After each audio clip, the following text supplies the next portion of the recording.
Welcome to the show, Cooper. How are you doing today? I'm great. Thanks for having me. It's always good having you here, and I said it before. We'll sneak your book into. We'll randomly show across the screen. But Always a good idea. always Thank you very good. much. Always subliminal plugging, so people know they can go get Celebrocracy and buy it on Amazon. Celebritocracy. How So many I times I have to always tell you? butcher it, but hey, I I know, have but the book. nobody Dang can it! pronounce it. It's a made-up word. I understand. I think it is a minute. It feels like It is. when I say it, people go, "That's not even a word, Eric." I'm like, don't worry, I don't say it right anyway, so it doesn't matter. But it's a good book. Well, doom scrolling isn't a word, but it made it into the lexicon. So I'm hoping celebritocracy makes it into the lexicon the same way. It's kind of like the new AP style book. There's some interesting things I've seen in there too. So That's right. Every year they change that on us, and right now everyone's like, "What the hell is an AP style book?" But get into Not me. our- I went to grad school. I lived by that thing. You have to. I mean, and now being in the media, you absolutely have to because you don't Right. want to go the wrong way with it. So it hasn't been that long since you've been on the show, but has there just So much has happened. going on? And I decided today it's like the Wednesday episode. It's Women Wednesday, anyways. It's gonna be Cooper. We're gonna We're gonna have some Cooper Lawrence time. We need to catch up. There's so much. We're 13 days away from an election that won't be resolved on November 3rd. I think that's a reality check.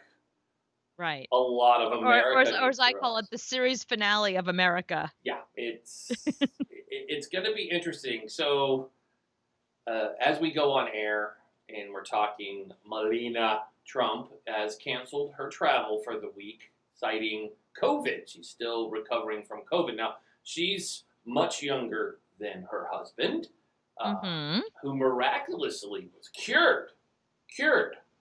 I mean, he was cured within like 2 days. He was driving around infecting. I mean, with Secret Service doing a heroes tour with his people who apparently buy a lot of Trump flags. Yeah, they love them. They love those things. It's like almost like watching NASCAR. I mean, I don't watch a lot of NASCAR, but I would assume that's what NASCAR looks like. Yeah. So I mean, where do we start? This week it's Ice Cube. I've seen a lot of Ice Cube. We always seem to talk about rappers on here. Usually we're picking on Kanye. Kanye West started this whole getting involved in everything political. And then late last week, early this week, our friend Ice Cube, who I've always loved. Ice Cube is doing amazing things for the community, always have, created that 3-on-3 league. Right. That's right. I mean, Cooper, is Ice Cube even being political? I don't see it that way. It's like saying Ice-T's being political. I mean... Right, no, I don't, but people are, everything's binary now. You have to choose a side. You have to decide, like, who are you, this or that. They don't understand that Ice Cube is somebody, once he started the contract with Black America, that's his organization, once he started that, he just needs the help. He needs the support. He needs the voice. And both the Democrats and Republicans reached out to him. But Democrats said, this is super important, but let's talk about it after the election. We're not going to exploit you. We're not going to exploit contract with Black America and use it to get elected. But once we're in office, this is really important. The Trump organization said, this is a great way we can finally get Black people. But because they make this assumption, and it's such a stupid assumption, that just because a Black person is saying vote for X, Y, and Z, that Black people, like it's some dog whistle, they're suddenly going to be like, oh, another Black person, let me follow what they're saying. It's so dumb. It's the idea. It's such a racist idea to think that someone's going to vote a certain way just because Ice Cube is saying so. First of all, there's no research that supports it. I mean, this is my area of expertise. My PhD is in political decision making, and there is zero research to support that celebrities telling you who to vote for is going to influence your vote. So, Ice Cube said, look, Trump is going to do something now. Okay, I'll work on this panel with them and get them to kind of get a little more friendly to Black America. I'm down with that. So suddenly everybody was like, oh, he's a Trump supporter, but he isn't. He never said he was. He never said who he's endorsing or who he's supporting. But yet everyone assumed, because just like Kim Kardashian, because she had gone to him, he was the president, and said, can you pardon these couple of people I'm working with? And he did. Oh, she's a Trump supporter. Yeah, she isn't. That seems to be the thing. I mean, the only one I know that is what was it? Tuesday or Monday, 50 Cent. I didn't even know he was still doing anything that anybody. I didn't know people still cared what 50 Cent thought, but he endorsed President Trump. Yeah, he did. Good. Yay. I mean, I can tell you, Cooper, maybe you could tell me I'm wrong about this, but the people who are endorsing celebrities, and let's use that one really carefully when we describe people who support Trump that are celebrities. Let's see, we have Kirstie Alley. Right. Because she's doing a lot. You know, I wish I cared about anything as much as people care about what Kirstie Alley thinks of Donald Trump. It's so crazy. It's like, you know what? She's an American. She gets to choose whoever she wants to vote for, and good for her. Why do you care? Why do you care is what I want to know. It's funny because people made a big thing about it. I'm like, Kirstie Alley, what has she been in other than being a loudmouth Scientologist? And, you know, she just, that's all I've seen her do. Let's see, who else? Dean Cain. Right. I mean, yeah, Trump supporter, sure. Yeah, if you need to watch, you know, Lifetime movies, Dean Cain, he's your guy. He used to be Superman. Ted Nugent. Yeah. Kid Rock. Kid Rock. 50 Cent. You're trying to create this narrative. This bothers me because, you know, I used to work with Scott Baio, and he's very, very conservative, as you know. Yes. And he came out this week and he said, you know, the reason why he's not working in Hollywood is because he supports Trump. I think Adam Sandler is working just fine, and so is Clint Eastwood and Jon Voight and Denzel Washington and Robert Downey Jr. These are all Republicans, but it's like we forget that there are Republicans in Hollywood. We have this narrative that Hollywood is so liberal. Well, it's mostly liberal, but there's a lot of very prominent Republicans who are working like crazy, Oscar winners. Yeah. So just because you're not working has nothing to do with who you voted for. It has to do with the fact that you're just not working. You're not relevant. People, you haven't had your second coming. You know, remember John Travolta was irrelevant for a long time, and then suddenly he was back. Yeah, you know, it's just funny. Vin Diesel is a Trump supporter. Why don't people care that Vin Diesel supports Trump? Hey, Vin Diesel has a new single out too. I don't know if you caught it. Of course I did. It's ridiculous. That was money, wasn't it? That was great. Stick to making movies, I say. That's just like my 16-year-old said. Vin needs to just stick to saying his line, I am Groot. He's great at that. Right. Makes a fortune. He's our favorite. Everybody loves Groot. I mean, Vin, please don't sing. My favorite thing is that the label that signed him, if you go to their webpage, he's not even on there. Oh, no way. I didn't even know that. Like that's your biggest name. You might want to put it on. You might want to update your webpage. I'm just saying. You might. I guess that's a big deal having Vin on there. So let's cover this. Your book breaks this down, but I want to deep dive into this because you're seeing it more. We're in the teens before election time now. These teen days are counting down. It's no longer 30 days out. Here we are. So you're seeing more and more celebs thrown up on both sides. And that doesn't matter. I mean, I don't sit here and my daughter asked me this question, so I'm asking it to you. We sat and went through our ballot because we live in a mail-in ballot state that's had very few issues with any kind of fraud at all. I know that the world wants to say that there's fraud, and ballots are ending up in streams that no one can find. That's BS. The fraud barely exists. So stop listening to those people. Everybody's like, there's fraud. But celebs, my daughter goes, well, Taylor Swift. And I said, there's a difference between asking and reminding people to vote on November 3rd. Because my stance is vote on November 3rd. If you do not vote on November 3rd, I do not want to see you on social media whining about anything. If you didn't vote, you don't really, and I know it sounds horrible, and you have a right to not vote, but you really don't have a right to complain if you could have made a difference and you didn't. And, my vote doesn't matter. I live in a red state. I live in a blue state. It doesn't matter.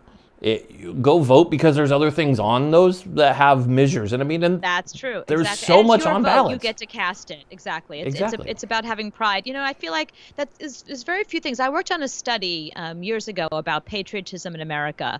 And the one thing we found is that the least thing that somebody can do to be patriotic, aside from like having an American flag behind them like you do, is voting. Yeah. Voting is the one thing you can do to at least feel patriotic. If you do nothing else, if you've not served in the military like you have, if you don't talk about politics like you do, I mean, you're like patriotic to the 10th power, Yeah. like you're Superman patriotic. But for people that just want to be bare minimum patriotic, voting is the one thing they can do. Yep. So I think that's why it's super important. But when it comes to celebrities, this is so interesting. There is very little research, by the way, on celebrities and voting because we don't have a lot of access to celebrities Yeah. as psychologists. But we do have access to data. So the research that's been done over the past 10, 15 years, I'd say, and more so since 2016, has found over and over that a celebrity telling you who to vote for has no impact whatsoever. I mean, zero, not even a little bit, because you deciding who to vote for has nothing to do with your love of a certain celebrity. However, a celebrity reminding you to vote or getting you to register, that does have an impact. Taylor Swift got 68,000 people, her fans presumably, to register. Kylie Jenner did the same thing. 48,000 people registered after she said, "Here's my bikini. Are you registered to vote?" And they did. They registered to vote. Now, are they going to go out and vote, or do they just register? Hopefully they will follow through, even if a small percentage follows through. But most people don't follow what a celebrity tells them to do. Even young, influential voters, even 18-year-olds, they're not going to vote for Biden because Taylor Swift said to vote for Biden. They're going to vote for who they feel is best for them and their family. Yeah, and I agree with you. I just think it's funny that so many people walk around, and the media loves to throw the celebs up there and say who they're endorsing, Right. but at the end of the day, most of us, we're just like, cool, we'll do our own thing. I mean, because Of course we will. there's never been, I mean, and you saw that. I mean, as much as you may love, Beyonce and Jay-Z and everybody who threw themselves behind Hillary in October of 16, it didn't sway voters at all. I mean, and they could have had all those votes. Trump was the shiny object that was different. And obviously, Hillary No, he was a celebrity himself. He was his own celebrity. And there was no way that any Exactly. celebrity that came and stumped for Hillary was going to be bigger than Trump, who was his own celebrity. And then also, let's not forget that, this does have research behind it. Celebrities who stump for a candidate and then have a scandal, they undo all the good they've done. So there were a couple of celebrities that stood up for Hillary, and then afterwards you found out, they got Me Too'd or something like that happened to them. So people are like, ugh, I'm going to step away. It takes the shine off of Hillary. So it also works against you in a way. But I mean, there was no beating Trump. So, so sticking to Trump and being the spinster that he is, and you work in the media, and especially with celebs, and you're in New York, so Trump is not something new. You guys are very well aware of that man and the fact that his reputation, which is well documented, there's a great documentary on HBO about, and I watched it and I was blown away. The leading person to drop gossip to the National Enquirer about Donald Trump and his affairs and anything he's ever done was Donald Trump. So I laugh because I see this. And before we go to commercial, we'll come back and deep dive into it. But Cooper, I can't remember 4 years prior that we ever used the term fake news as often as we hear it today. Now, to me, and this is an outsider, so I'm coming to you as the expert. You've written books on it. You do this every day. Right. Fake news to me, when I hear someone say that, means they don't agree with what they've heard, despite the evidence being right there. There's people who vote for this man who, I love America, I love our veterans. There is documented proof the man hates us, hates veterans, hates the military. He, in fact, he's made fun of a late POW and decorated senator whose family is decorated in the United States Navy. This pathetic little orange man had to move a ship because the last name of it triggered him, because he didn't want to see it. His precious eyes couldn't see it. But he says that's fake news. In fact, he tweeted just recently that he always respected John McCain and has never insulted him, despite the fact we've all seen it. So, and we have video after video of him insulting him. We have everything, right? So, and in fact, he slandered the late Steve Jobs' widow over the Atlantic article, saying they made it up, because we're just sitting around wanting to make up stories about the president from the military perspective. So the term fake news. What do you make of it? Is it journalism bad? Is everybody bad? Is every outlet bad? You've worked for some of the big ones, and even the president's favorite, Fox, is frequently attacked by him, depending on if they dare report a poll, a study, if they tell the truth. Chris Wallace, who I thought did a fabulous job parenting, as a moderator 3 weeks ago. So the term fake news, what do you make of it? And then we're going to go to break and we're going to come back to it. But I want your kind of like, you hear it every day. Anytime you report something, it's fake. What do you make of this? No, I think you nailed it. I think it's the idea that anybody who disagrees with you, it's fake news. Yeah. You know, because people don't want to seek out facts. They don't want to do their own research. So it's something that disturbs your brain. I mean, we've talked about this before, but the part of your brain that has decision making is the same part of your brain that responds to fight or flight. So the minute you hear something that doesn't agree with your your sense of the world, your sense of a just world is what we call it in psychology, you immediately go to fight or flight, and the fight or flight is it's fake news. You go to something negative immediately. I don't want to hear it, and you get really angry really quickly. So fake news is just a response. It's literally in a seat in your brain. Yeah. So we've just given it a term now, and the term is fake news. It used to be fight or flight. It used to be things that I disagree with. Now we just call it fake news, but it has a basis in your brain. You have to say it the right way. Fake news. Fake news. Fake. I'll let you do that. Yeah, I do the imitations well. That's what I'm here for. When we come back from the break, everybody, we'll have more with our guest today, Cooper Lawrence. Stay tuned.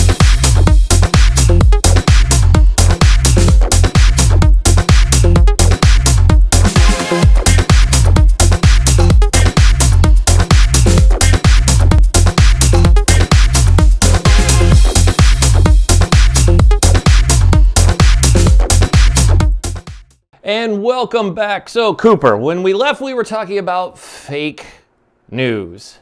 And I kind of want to pause that and move. While we're at break, I kind of just a wonderment come across my brain. Okay. Elections.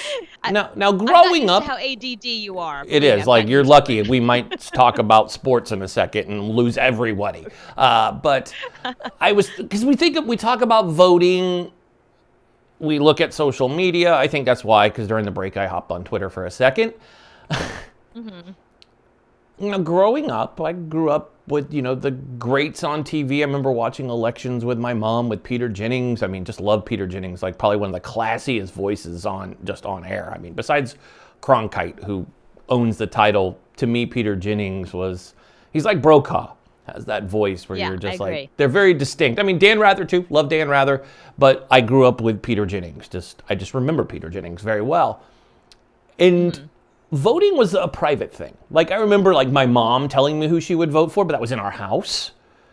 But people weren't running around. I mean, people put bumper stickers on their car and they supported people. But it seems somewhere in the last decade, voting and who you're voting for has become like this badge of courage where you almost treat it like a sport, like a passion. And you're in New York, so like a Yankee fan. You know how Yankee fan is. Yankee fan is like Red Sox fan. I sure do. They fight each other. But with this current administration, it's like night and day between the supporters, where Biden supporters are just like, let's stick to the facts. Here's the data. This is what we know. And the other side is like, oh my God, in your face. You can't post anything, an opinion. I mean, as you know, I do a lot of sports and I'm on TV talking about sports. The amount of attacks I get, and I don't even talk about politics. That's when I'm on doing TV hits on sports, talking about COVID outbreaks and, different, week 4, week 5, week 6. I don't say anything political, but yet somehow it'll be they're kneeling, I'm not watching. Like I was I was wondering that as I was finishing this segment up on, Cheddar. Thank you for messaging me that you don't watch. You and I are in that middle generation where like our grandparents' generation was you never talk about politics or religion. Yeah. Ever. Like in present company and ever in front of company, ever. And then the younger generation, the generation beneath us are really open about everything. I mean, there's nothing they don't put out there. Literally nothing they don't put out there. They share everything from their salaries to their feelings to what's that, coming out of my nose, like literally every medical thing, whatever.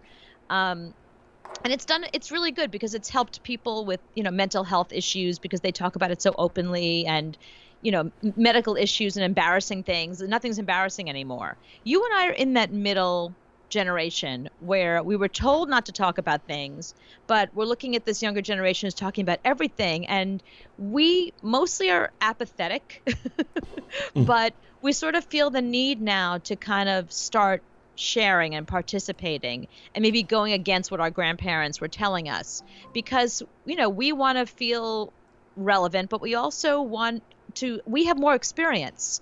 I have more experience than somebody who's 20 years old who's talking about stuff because they're feeling it. Well, I'm more than just feeling it. I've experienced this, and I have some knowledge to kind of share your way. Yeah. So I think it's really important that we do talk about as many things as possible in appropriate ways without attacking other people. And I think that's where we're really having a problem. Like, we can no longer have a normal conversation with anybody else. That is, if somebody doesn't believe what you believe politically, there's no talking to them. There's no middle ground anymore. And that is an issue that needs to be solved somehow. And I don't even know how we can do it, but I think that's going to be the answer, because look at it. You're talking about sports, but meanwhile you get attacked, and the same thing happens on the other end. I have friends that go on Fox News that are there to talk about parenting things, and they get attacked because they're on Fox News. Mm-hmm. So I think I've had that there happen has to to be clients. something. I totally agree with you. Of course you have. Yeah. Of course they have. So there has to be something where we get to share information with each other and say, you know what? Yeah, I kind of disagree with you, but I did learn something today. Like, who has ever said that in the past 4 years? Nobody. No. So maybe because you just and go I to can your start social that media, as, you like, see a it. trend. Yeah, I mean, I'd love to start doing it, but you're bringing up all the things that are so, to me, when I started doing my daytime job a long time ago prior to this current administration, putting someone on a media spot, CNN, Fox, CNBC, any of those, was a attaboy, high five. Good job, you did your job. That's you've worked in national, you work in national, you know the exposure period, national TV, one of the big boys, or girls, whatever you want to call it, one of the big networks, I'll be PC here on my own show. It's huge for anybody who goes on. I mean, that's right. All of us, we sell books, we do what we do. And now it's different. People are like, Fox, CNN. And I'm like, oh, I don't agree. CNN's fake news. And I'm like, no, these are good journalists. You can go say what you want to about a lot of people, but some of these folks bust their butt to report actual news. And it's funny how, and I'll bring up Jake Tapper because I have mad respect for Jake Tapper for what he does for veterans. So I'm going to single out Jake. Number one, I've met Jake in person. Great American. I mean, he does a lot for veterans. His father served. He wrote the book, The Outpost, which is now a featured film on Netflix. If you haven't seen it, it's really good. True story. One of the first time in 50 years we've awarded 2 Medal of Honor recipients from one battle, which was just a nightmare. And true story, I have a photographic proof that those guys are human because one of the Medal of Honor recipients and I are pretty close, and there's a picture of us kissing each other. It's on the cheek. Funny story, but he's just a regular human. But, I look at Jake, and people go after him, but we love The Outpost, but we don't like this. And I'm like, he's a journalist. He's reporting the news. He's the Peter Jennings, the Dan Rather, the Brokaw. We only had those 3 networks. I mean, you and I are very similar in age, so we both remember CNN before Fox was even around when the Gulf War came, the first Gulf War, where we were hooked on Bernard Shaw, Marine, and the English guy, I can't remember his name, the one that was in Baghdad, and you couldn't even see him, and he's just reporting, and just just we all remember that. Here's where you and I, our backgrounds different, because when you said back when CNN, I was about to say when they were reporting the Paris Hilton trial, and they followed every aspect of her trial, and they were like there outside with the camera, like, here comes Paris Hilton, she's walking into the courtroom, like that was news. Oh, well, I did that wrong. Okay, but how about OJ? Can we go with OJ? They covered OJ too. That's a good one. Actually, that's another good one, because that covers that straddles both. There's some political aspects to it, there's some racial aspects to it, and there was some celebrity aspects to it. Yeah, there's a lot in the that. fact that was that was big news. That was a big story. Yeah. Do you think we'll ever go back? I mean, everything kind of cycles through, like fashion, music, all kind of cycles back through. Classical music hasn't quite done that, but every other kind of genre of music has found its way back through. Do you think we'll be able to go back to those kind of times of not oversharing everything? Because sometimes, no. No. Okay. No, I don't think so, because oversharing things has actually been helpful to people. What they find is that, suicide rates are lower among a population of, gay teens, for example, because of programs like It Gets Better. That's all about sharing your experience and coming out and saying, I'm 13 and I'm gay. Yeah. I'm 14, I'm out. I'm trans, that kind of thing. So that's actually really helpful to kids that are in families where they're being rejected for those reasons. We're seeing, there are still rates of homelessness, there are still rates of suicide, but it's much lower because people are oversharing that sort of thing, and people don't feel alienated anymore. Major celebrities coming out. Think about Elton John as a good example. Yeah. When we were kids, Elton John would have never admitted to be gay. Now he's just like, I'm gay, he's gay, she's gay, we're gay, here's my husband. Well, Ellen, I remember when Ellen came out, that was huge for NBC. Right. They lost sponsors. Remember that? It was right. I know, and it was huge for the gay community. Mm-hmm. It was huge for gay women and young gay women that were like, I'm finally represented. I finally feel represented in the celebrity world. Yeah. So I think I think it's good that we overshare. I think we're just going to get so used to it now. Is the thing. Sure. We'll get used to sharing things. But I think you're right. Maybe sharing your political views. I had a conversation with somebody today where they were like, I'm sick of celebrities telling me who to vote for. Why didn't Kim Kardashian endorse Biden? It's like, you can't have it both ways. Either you want them to tell you who they're voting for or you don't. Like, you can't get upset that Kim Kardashian is kind of keeping her mouth shut right now. No. And she should. They all should. Because you're right. Who you vote for should be your business. Yeah.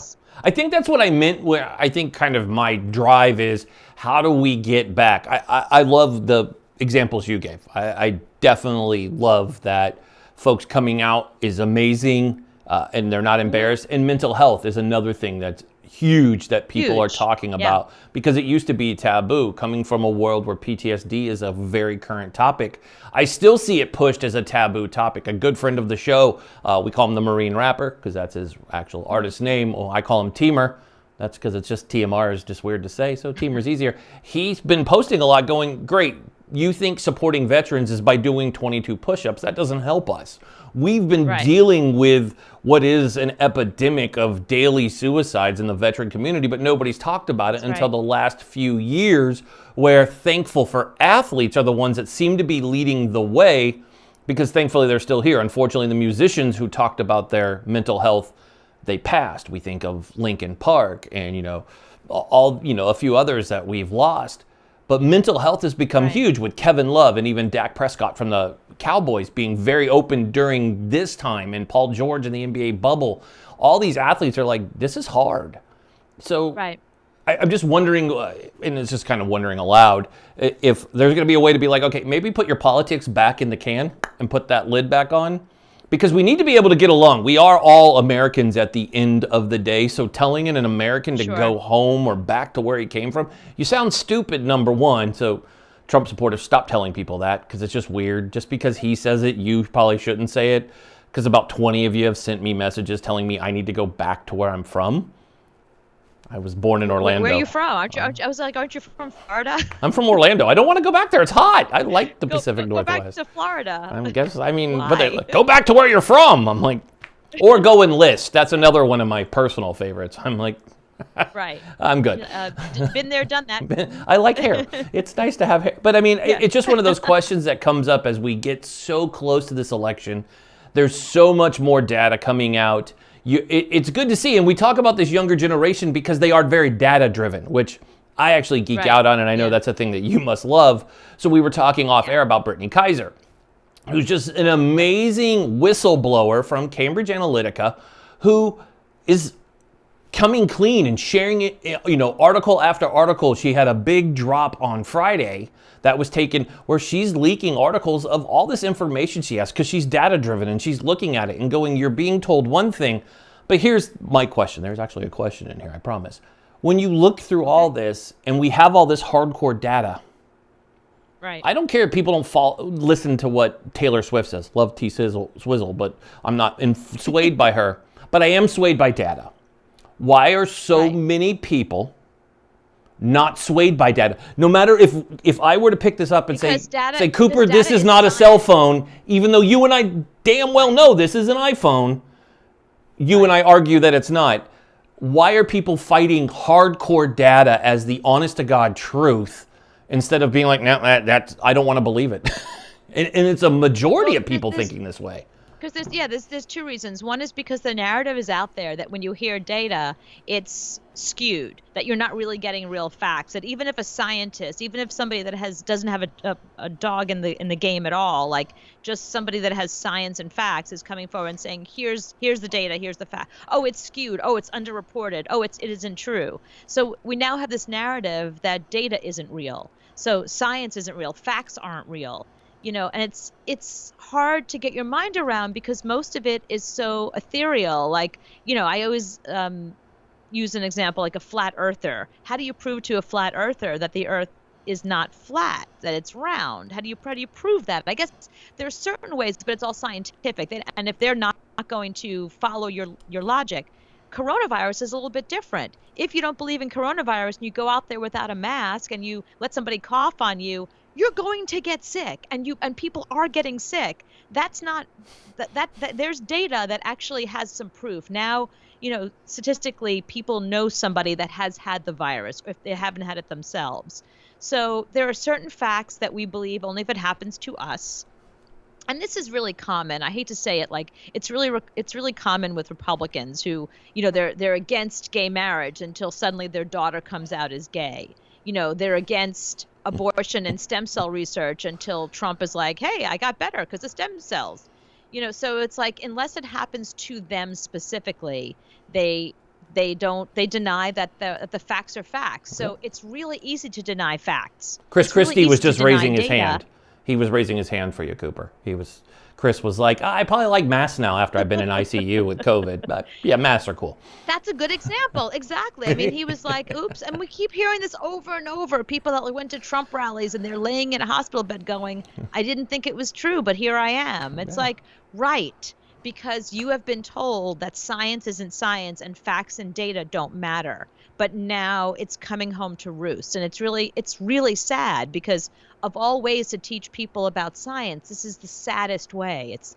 It's the worst way because even if you have COVID and get over it, the long-term effects that we're seeing, people that are still having heart problems months or weeks after having COVID, it's horrible. Mm-hmm. And it's not the best way to learn that science is actually a thing. No, I mean, you probably shouldn't have, large gatherings in the Rose Garden where nobody wears a mask and everybody just seems to hug it out. I mean, that seemed to super spreader events. I mean, and Herb Cain would have loved to be at those events, but he chose not to wear a mask. And I don't care if it's too soon. It's another proof that nobody's bringing up that, COVID hasn't done anything to people. Herb Cain didn't wear one and Herb didn't make it. And he's the same age, a little bit older than the president, but still in your 70s. The mask thing really irritates me. It gets under my skin. I'm being pulled over in case you hear the sirens. Oh, there we go. I'm in New York being pulled over right now. There we go, yeah. Well, nobody owns cars in New York besides cops and taxis, so you guys are good. So true. It's like, you're getting pulled over on the subway. Okay. Well, you're making a good point. I mean, but that's what's really upsetting because people only believe facts and data that support their own theories. It's called audience polarization. And it's one of the reasons, getting back to what you were saying earlier about the news. I mean, look, news is ratings driven. They're trying to be entertaining as well. They, if it bleeds, it leads kind of thing. Yeah. They don't really want, the only real news out there is your local news. So if you want news that is not biased, watch your local news. Hear about the things going on in your local environment, which is equally as important, by the way. Yeah. But I think, we live in a time now where facts are only facts if they support a belief you already have. True. I mean, and Dr. Fauci is a perfect example of that. Here is a man who is a world-renowned doctor. Renowned. Mm-hmm. That is undisputable. Right. Right. But people are choosing to go, we don't like him because we don't like his narrative. We're going to look at the orange man and his friends, who are politicians, not doctors. And we're going to go, no, we don't like Fauci because he doesn't go with our narrative. Even, Dr. Deborah Drix, same thing. Everybody's been pushed to the back. And then you've got the two yes men, Pence, who's the ultimate. I mean, and he's so full of what, fly stick on his head for like 8 minutes as long as they possibly could. That thing's a COVID spreader too. That thing probably, that thing can. Anyways, I mean, it blows me away because I saw Ted Cruz just Friday refusing to wear a mask.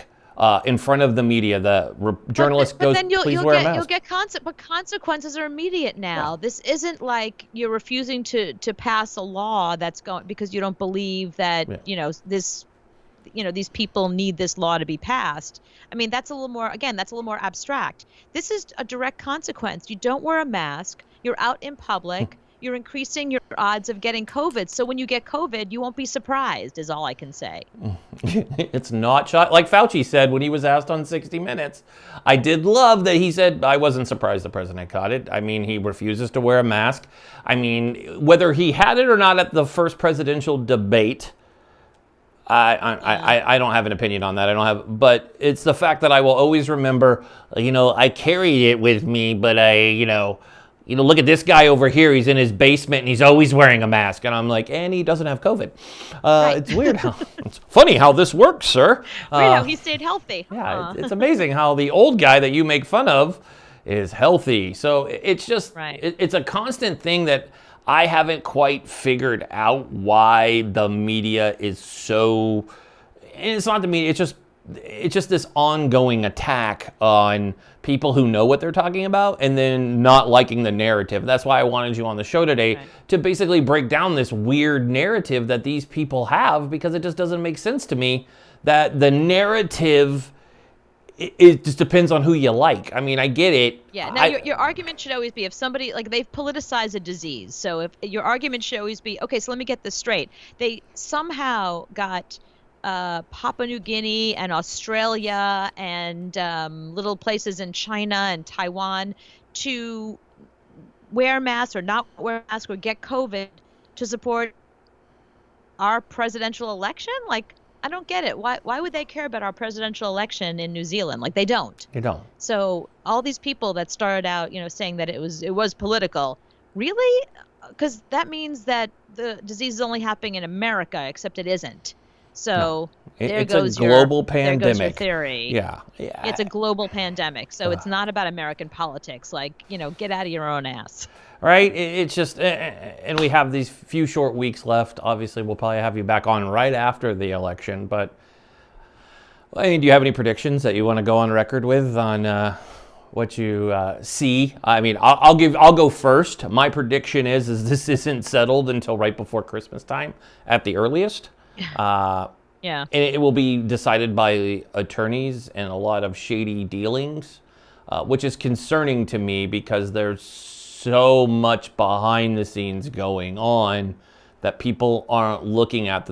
And you said it earlier about this is the series finale of America, and it could be a lot of our freedoms could be gone. I know that we're consistently.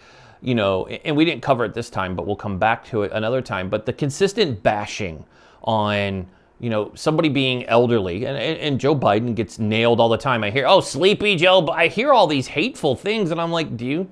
Right. I'm like, I'm sorry. I know how old my father is, and that man cannot sit on the couch for more than 5 minutes without falling asleep. It could be a good football game. The man will fall asleep. That's what people in their 70s do. I've never met a 70-year-old that's like, I got this. I'm cool. I'm a wide awake. No, that's what you do when My you mother, reach. she plays tennis. No, my mother, she's like I'm telling you, like she's like a 13-year-old. She's always texting under the table. It's like, I love can it. you eat dinner and put your phone away? It's Yes. like you're talking to a teenager, except it's your mom. Yeah. Yeah, she's the only 70-year-old that I know. She's always like playing tennis and running and going and doing. And it's like, it's COVID. Can you be a little more Yeah, careful, my, please? my mom's very similar. Then what's funny though, it was funny having teenagers sitting at a table around my birthday, less than a month ago.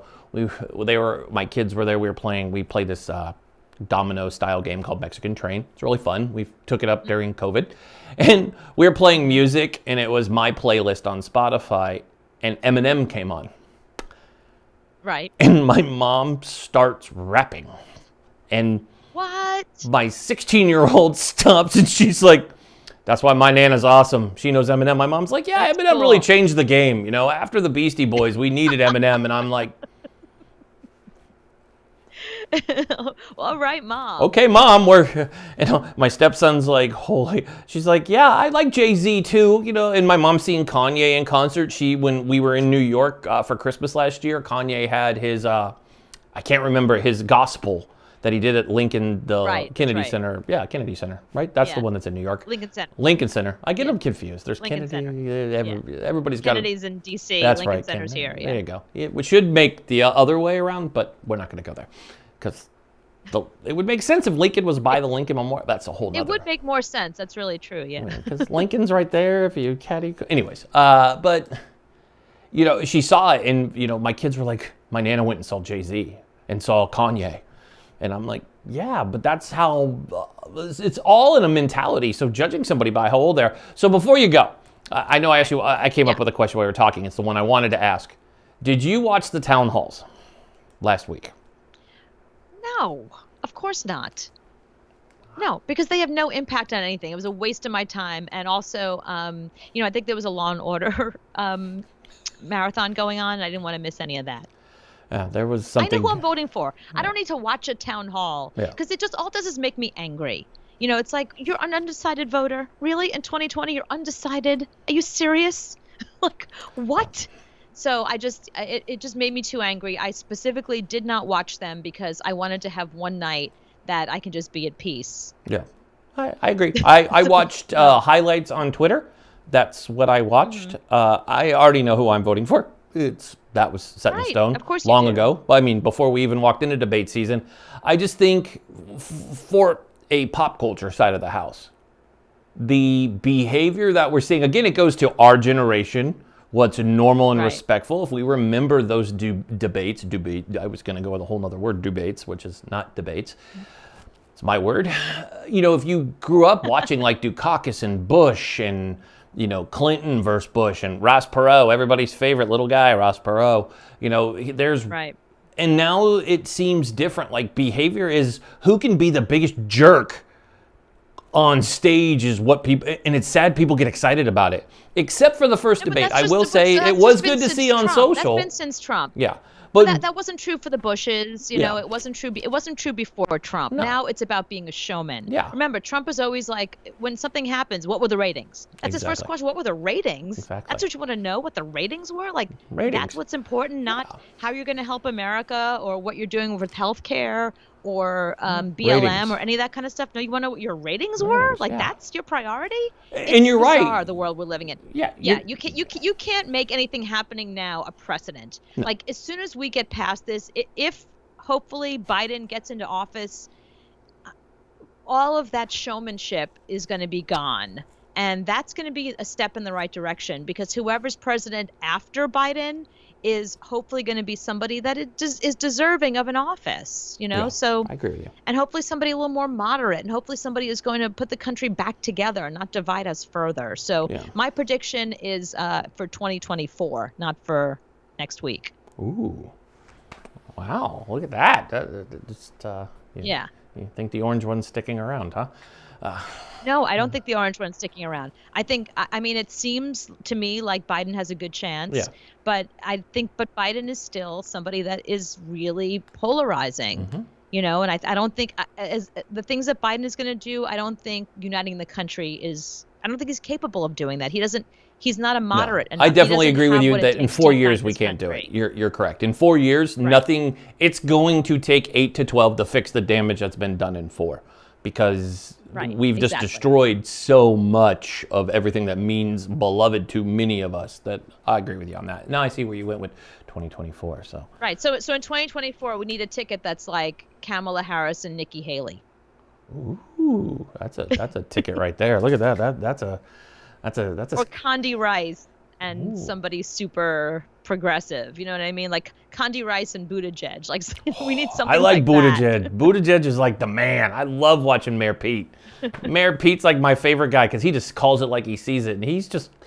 I'm like, Yeah. man, you should be No, there. he's a military guy like yourself. He's a military guy like yourself. He's super smart like you are. I can see why you like him. I mean, I feel like if you knew him, you guys would be buddies. Oh, You know, heck you yeah. seem to have a lot in common. He's amazing. I I like Tulsi too. Tulsi Gibbard has always been one that I'm a fan of. She's a little. She's a good one too. Yeah, she has no fear. I mean, but I'm going to say this, Right. and I'm going to make people cringe who are watching. I watched Bernie Sanders' interview on Bill Maher, who, by the way, if this goes to a courtroom, Bill Maher wins, because he's been saying for like what feels like 4 years, Trump will not leave From the office very peacefully. beginning, that Yeah. Trump is not leaving office. Yeah. Mhm. I mean, and we've had people He on was the here first like to say it, and yeah. yep. He won't say it, Yeah. him and he's not. No, he's Bill Maher is right. He's not leaving office yet. no. He's gonna be the guy, the Secret Service on the 23rd of January. Like, dude, you gotta go, like, because Right. if they're still in court, and this is Sir, what we I've don't been. work for you anymore. No, before you go, Cooper, it's the one thing that I keep telling people. Now, we had Richard Herman, who had, for the last 21 years, he's been the chief legal analyst for CNN.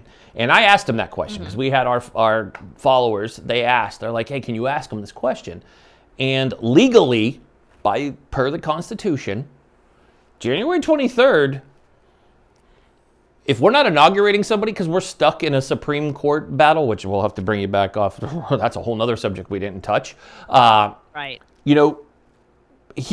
Somebody leaves on the 23rd. It's like you don't get to stay. You become a squatter, and you are forcibly Right. removed. And I hate to tell everybody who's on the right's going to freak out, panic. Your hearts are going to. Nancy Pelosi takes over, folks. Just so you know, it doesn't matter if they're in court. Nancy's president until they figure out whatever's going to go on. And trust me, this is going to be a legal battle. It's going to be embarrassing. It's going to be another black eye on our face, because gone are the days, and you guys are going to see it this week with the debate. Gone are the days where somebody at a town hall gets up and calls Barack Obama by some slang name or derogatory comment, and the late, great Navy veteran and POW and senator from Arizona, John McCain, goes, whoa, whoa, whoa. Don't talk about him that way. That's not how. Those days are over, because we have a guy who will feast on bad things because Cooper said it. It's all about ratings. He doesn't care about us. He cares about his stupid rating. What's my rating? He's a showman. Yeah.